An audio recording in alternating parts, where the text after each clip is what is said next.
ইতিহাস শিক্ষা কেন্দ্রের সকলকে স্বাগত। ইতিহাস শিক্ষা কেন্দ্রের পক্ষ থেকে 2025 সালের মাধ্যমিক ইতিহাস বিষয়ে সাজেশন সম্পর্কে আলোচনা শুরু হয়েছে।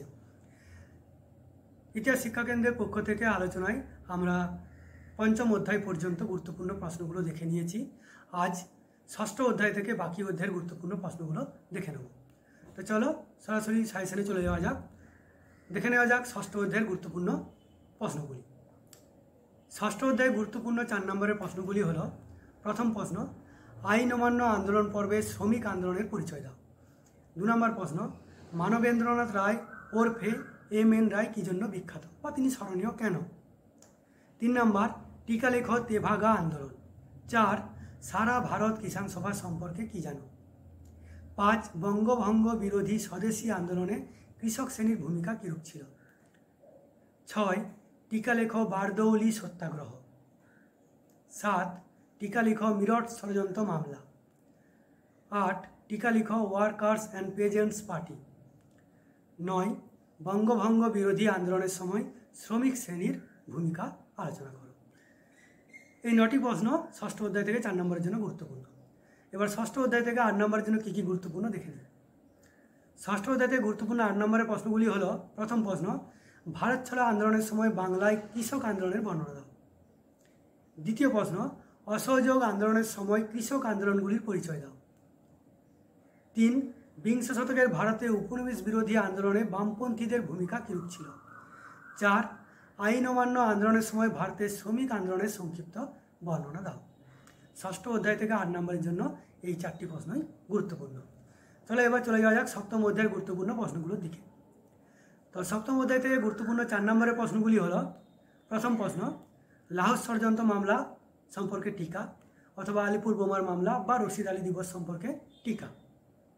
2 নম্বর প্রশ্ন, দলিত অধিকার বিষয়ে গান্ধীজি এবং আম্বেদকরের বিতর্ক সম্পর্কে আলোচনা। 3 নম্বর প্রশ্ন, পুনা চুক্তির প্রেক্ষাপট কী ছিল? 4 নম্বর প্রশ্ন, অলিন্দ যুদ্ধ সম্পর্কে কী জানো? 5 নম্বর প্রশ্ন, মাস্টারদা সূর্য সেন স্মরণীয় কেন? 6 নম্বর প্রশ্ন, বিপ্লবী আন্দোলনে লীলা নাগ রায়ের অবদান অথবা বিপ্লবী আন্দোলনে কল্পনা দত্তের অবদান অথবা বিপ্লবী আন্দোলনে মাতঙ্গিনী হাজরার অবদান অথবা বিপ্লবী আন্দোলনে প্রীতিলতা ওয়াদ্দেদারের অবদান আলোচনা করো। 7 নম্বর প্রশ্ন, বিপ্লবী আন্দোলনে ক্ষুদিরাম বসুর অবদান আলোচনা করো অথবা বিপ্লবী আন্দোলনে প্রফুল্ল চাকির অবদান আলোচনা করো অথবা বিপ্লবী আন্দোলনে ভগৎ সিংয়ের অবদান আলোচনা করো। তো সপ্তম অধ্যায় থেকে এই কটা প্রশ্নই গুরুত্বপূর্ণ 4 নম্বরের জন্য। এবার সপ্তম অধ্যায় থেকে 8 নম্বরের গুরুত্বপূর্ণ প্রশ্নগুলো দেখে নিই। সপ্তম অধ্যায় থেকে 8 নম্বরের গুরুত্বপূর্ণ প্রশ্নগুলো হলো: প্রথম প্রশ্ন, সশস্ত্র বিপ্লবী আন্দোলনে নারীদের ভূমিকা বিশ্লেষণ করো। 2 নম্বর প্রশ্ন, সশস্ত্র বিপ্লবী আন্দোলনে ছাত্রদের কিরূপ ভূমিকা ছিল? 3 নম্বর প্রশ্ন, বঙ্গভঙ্গ বিরোধী আন্দোলনে বাংলার নারী সমাজ কিভাবে নেতৃত্ব দিয়েছিল বা বঙ্গভঙ্গ বিরোধী আন্দোলনে নারী সমাজ কীভাবে অংশগ্রহণ করেছিল এবং তাদের আন্দোলনের সীমাবদ্ধতা সম্পর্কে আলোচনা করো। তো এই 3টি হলো সপ্তম অধ্যায়ের গুরুত্বপূর্ণ 8 নম্বরের প্রশ্ন। তো চলে যাওয়া যাক এবার ইতিহাসের লাস্ট অধ্যায় বা অষ্টম অধ্যায়ের গুরুত্বপূর্ণ প্রশ্নগুলোর থেকে। তো এখানে একটা কথা বলে রাখা দরকার যে অষ্টম অধ্যায় থেকে মাধ্যমিক পরীক্ষায় কোনো 8 নম্বরের প্রশ্ন আসে না, শুধুমাত্র 4 নম্বরের প্রশ্ন, বড় প্রশ্ন হিসাবে শুধুমাত্র 4 নম্বরের প্রশ্ন আসে। তাই আমরা 4 নম্বরের গুরুত্বপূর্ণ প্রশ্নগুলো অষ্টম অধ্যায় থেকে দেখে নেব। প্রথম প্রশ্ন হলো: ভারত সরকার কিভাবে দেশীয় রাজ্যগুলিকে ভারত ইউনিয়নে সংযুক্ত করার প্রশ্নটিকে সমাধান করেছিল? 2 নম্বর, দেশীয় রাজ্যগুলির ভারতভুক্তির ক্ষেত্রে সর্দার বল্লভ ভাই প্যাটেলের ভূমিকা কীরূপ ছিল? 3 নম্বর, হায়দ্রাবাদ সমস্যা সম্পর্কে কী জানো? 4 নম্বর, দেশ বিভাগ জনিত উদ্বাস্তু সমস্যা সম্পর্কে সংক্ষিপ্ত আলোচনা করো। 5, উদ্বাস্তু সমস্যা সমাধানে ভারত সরকার কী কী উদ্যোগ গ্রহণ করেছিল? 6, কিভাবে কাশ্মীর সমস্যার সৃষ্টি হয়েছিল? 7, স্বাধীনতার পরে ভাষার ভিত্তিতে কিভাবে ভারত পুনর্গঠিত হয়? 8, জুনাগড় কিভাবে ভারতের অন্তর্ভুক্ত হয়েছিল?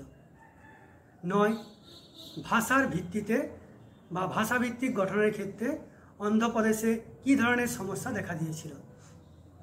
10, আত্মজীবনীয় স্মৃতিকথায় দেশ বিভাগ বিষয়টি কিভাবে আলোচনা করতে পারো? 11, রাজ্য পুনর্গঠন কমিশন সম্পর্কে কী জানো? 12, উদ্বাস্তু সমস্যা সম্পর্কে কী জানো? এই সমস্যা সমাধানে নেহেরু লিয়াকত চুক্তির ভূমিকা আলোচনা করো। তো অষ্টম অধ্যায় থেকে এই প্রশ্নগুলি গুরুত্বপূর্ণ। তো ইতিহাস শিক্ষাকেন্দ্রের পক্ষ থেকে সাজেশন বিষয়ে আলোচনা এখানেই শেষ হলো। পরবর্তী ক্ষেত্রে আমরা প্রতি অধ্যায় ভিত্তিক আলোচনা শুরু করব। আমাদের ক্লাসের আপডেট পেতে আমাদের চ্যানেলটিকে সাবস্ক্রাইব করে দাও, হ্যাঁ, এবং নোটিফিকেশানটি অন করে রাখো। আজ এই পর্যন্তই, ধন্যবাদ।